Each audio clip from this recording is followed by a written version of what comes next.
Hey everyone, this is Ruta Mittal here. Let's talk about LinkedIn optimization to land your dream clients in 2023. I have my laptop here, so I want to show you. Let's get our hands dirty. My clients and I are landing $1 million clients from LinkedIn. Let me show you how. I don't actually have a lot of followers on LinkedIn. I have 150,000 followers on Instagram, but just 3,000 followers on LinkedIn. However, the number of followers doesn't matter because I'm able to land high-ticket clients from LinkedIn. One of my clients who has 40,000 LinkedIn followers is able to land clients from LinkedIn.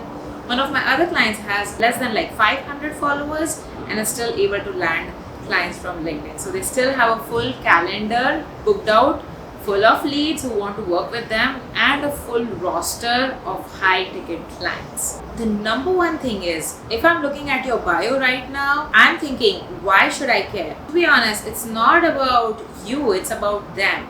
So anyone who is coming on your profile, landing on your profile, and is thinking about sending you a connection request or responding to your call to action on your post or clicking the link in the bio is not caring about, oh, this person is so cool, I want to be just like them. They don't care. All they care about is, why does this matter to me?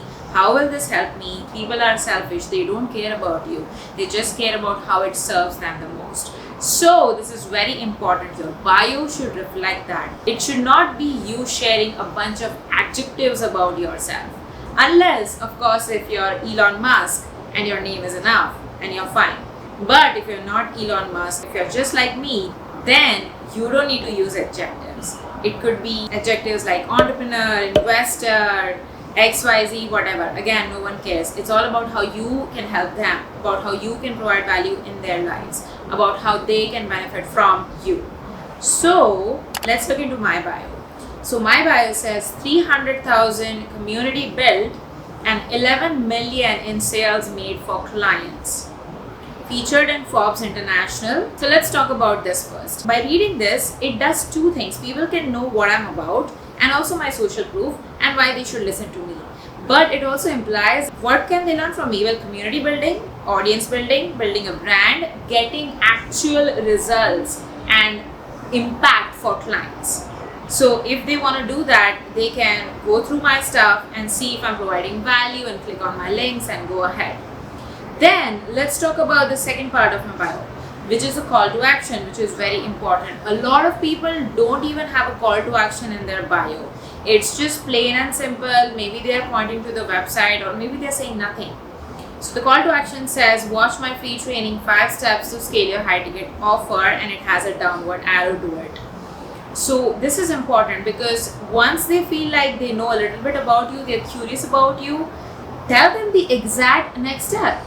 The next step that they need to take when they enter your world, be it booking your Calendly call, your discovery call, downloading your best lead magnet, or here's how you can work with me, or here's how I can, provide value into your lives. Anything, you need to have a call to action in your bio. Let's look at my call to action. It says 5 steps to scale your high ticket offer, and then it points to a page which you can go ahead, check my LinkedIn profile and click. I'm not going to go too deep into it, but it points to the main landing page of my current lead magnet. Further optimization of your LinkedIn profile is your photo. So if you look at my photo, it's a black and white. I'm holding a camera in my hand. Now granted, it's not a very professional LinkedIn vibe, but I don't care because I don't work in the corporate world. I don't have to attend meetings in the corporate world. I don't attract clients from the corporate world. My clientele is completely different, mainly from the online coaching and consulting industry. And this is my vibe. It's the same profile picture that I use on Instagram, on YouTube. So there's brand consistency anywhere. So even if people don't notice my name, if they see that photo, they see that, oh, it's different, and they can recognize me from other platforms. So that's what works for me in terms of profile photo. For you, what I recommend is, it doesn't have to be you wearing pants, suits, blazer, all of that vibe. Unless you're in the corporate world, I don't think it's necessary. So just do what makes you feel the most confident on LinkedIn and put up a photo where you appear inviting and kind and likable. That's what my vibe is, so I have put that into place. Now let's talk about the cover photo. Now the cover photo is whatever you want it to be. A lot of people who are influencers or thought leaders use like quotes or something like that, or the name of their company or their brand logo or something like that. For me, I run an online education company. So educator is my job. Being an educator is my job. And this photo represents what I do, which is teach people, teach my clients, help my clients. So hopefully that gives out that vibe. Now let's look at other examples. So Mona is actually a Vortex Mastermind client, and she has close to 40,000 LinkedIn followers. Here's what her photo and cover photo is like. It's a simple photo, smiling, warm, kind, welcoming. And then the cover photo says 2 million posts are published on LinkedIn every day. How are you cutting through the noise? Nice, I like it. It's sassy, it's confident, and it definitely tells you that she knows her shit about LinkedIn. And then she also has hashtags in place. Now let's go back to my profile and talk about the featured section.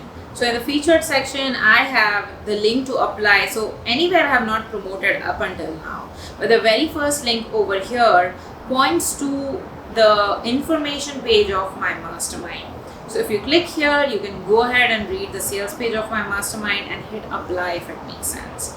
Now this is my free training, the same one I referenced above. So it points to there. So again, it has a UTM also linked to it so that we can track what visitors come from LinkedIn. And then I also have linked my Forbes interview just for social proof. So what do we know? For featured section, you can promote, you should have your work with you links. Let's look at it in Mona's case. So she has a simple work one-on-one with me Calendly link, and it works really well for her. She also has a link which points to the LinkedIn Hook Handbook, which I believe is an ebook she sells, and she gets passive income from it. I believe she gets almost $1,000 to $2,000 per month of passive income just with this link placement. It works really well. Let me go down and share. So this is what I like to call your money making bio. I advise my clients how to write it, and I share it as your money making bio is to be used everywhere: LinkedIn, Instagram, YouTube, website, anytime you are invited on a podcast interview or anywhere. So you don't have to write it down or be confused, or you don't have to worry about it once it's done. So you can write a money making bio which shares your principles, your value, your social proof, and your journey. Don't make it too long. I don't think people have a lot of time to scroll through and read your entire stuff about your entire journey, from your nursery to your kindergarten to your school. Like, no one cares. Again, keep it to the point. So you can read mine, you know where to find my LinkedIn. Again, with my experiences, I like to keep it short and simple. I know if you are looking for gigs and you have extensive experience, I guess you can go crazy with experience. I personally don't do that. And then clean up your followers and skills and interests and all of that. For example, I used to have a lot of coding interests back when I was a software developer. So I was following Java and all of these top coders and companies and all of that. And then people had given me like recommendations or something for those coding skills. I removed all of it. I have not done coding in the last 7 years, and it's highly unlikely I will do it in the near future. So just remove it. Make your LinkedIn talk about just one thing. Don't further confuse your clients. Here's my favorite profile. Juliana is CEO based in Singapore, and she runs a media company. You can read here like LinkedIn Top Voice, CEO, publisher, speaker, and all of that. And she has close to 70,000 followers, which is cool.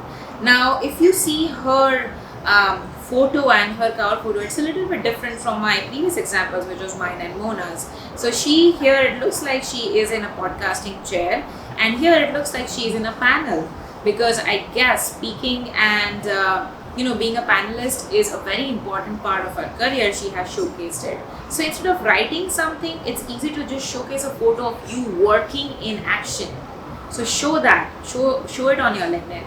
And then the call to action, she's actually pointing to TikTok, which is very unlikely if you think about it. Most people point to their lead magnet or to their Calendly or to their direct work with me page. With Juliana, I believe at this point in her marketing journey, let's say for this month, her main priority is to gain more TikTok followers and to convert some of her LinkedIn followers into TikTok followers. So it does make sense for her. And it's important to remember, you can change out your link and bio anytime. So it's totally on you. Let's say these 2 weeks you're promoting one thing, you can change it out after next 2 weeks and talk about something else. So you can play around with it and see what works out best for you, especially if you're starting out and if you're not sure what your call to action is. It doesn't have to be perfect from your first go. Then let's talk about content. I really like Juliana's content because she shares a lot of raw, vulnerable, honest stuff about entrepreneurship. So let's say this one, like she took a 1 month sabbatical and here she's sharing all about it and how she was able to take the leave and what happened while she was gone. Did her business burn and die, or did it even do better than before? It did better than before. How cool is that? So I love her post. Whenever you're doing content strategy, I want you to focus on confident documentation. Meaning, if things are going well, share it with them. If things are not going well, own it. Like, humans are imperfect. We don't have our shit figured out. You don't have to appear perfect on social media. In fact, I will argue that if you try to be perfect or if you pretend to be someone that you're not, it will be harder and harder for you to show up online on social media for your brand. Okay, let's see some other content examples. So Mona, again, I learn a lot about LinkedIn from her, and actually our Vortex Mastermind clients also learn a lot about LinkedIn from her because she's super kind and genuine with the info she shares with us inside the mastermind. So let's say this post is actually a carousel. So she shares how in the last 17 months she has scaled her LinkedIn account from 5K to 15K to 25K to 38K and all of that. So notice here in the carousel, it's very simple, crisp, easy to digest, and there's not a lot of sentences and crowded stuff here. It's simple, one sentence, bullet points. This is what works really well on LinkedIn, carousels and quote posts. Then she regularly keeps sharing, going back in time and sharing how she was doing before and how she's doing now. Like 17 months back, I was fighting the hyenas of Fiverr for a $50 gig. Look at that hook, man. How cool. So hook is a very important thing in LinkedIn posts. And then she shares the 7 strategies. So she basically went from $50 gigs to $3,000 retainer packages. And she's sharing behind the scenes of that journey. So share all of that. Share it with your audience. Don't be stingy with the value. Think about it. People are looking at your profile right now. They're looking whether they want to hire you or not. They want to follow you or not. Make it easy for them. Don't share shitty stuff for free online. In fact, I would argue you need to share your best stuff online for free so that people are attracted to you. And if they think, oh, the free stuff is so good, how good will the paid stuff be? And in your paid stuff, you can sell coaching, mentorship, execution, and the stuff which is not a part of your free stuff. Like for the free stuff, if you say, hey, here's how to optimize your LinkedIn profile, what can you sell then? Well, you can sell one-on-one consulting services on LinkedIn branding. You can sell ghostwriting services for LinkedIn. You can sell execution services like, hey, I will create 30 high-quality posts for you on LinkedIn. That's how you should approach content creation. So yeah, that was a little bit of a tangent, but I hope that helped. Okay guys, if you like this video, I want you to hit subscribe right now to my YouTube channel. More such videos are coming, and tell me your #1 takeaway in the comment section. If you want to keep the learning going to scale up your high ticket coaching and consulting business, I think this video in my playlist will help you next. So go ahead, click here and watch it. Thank you so much for watching. I'll see you in the next one.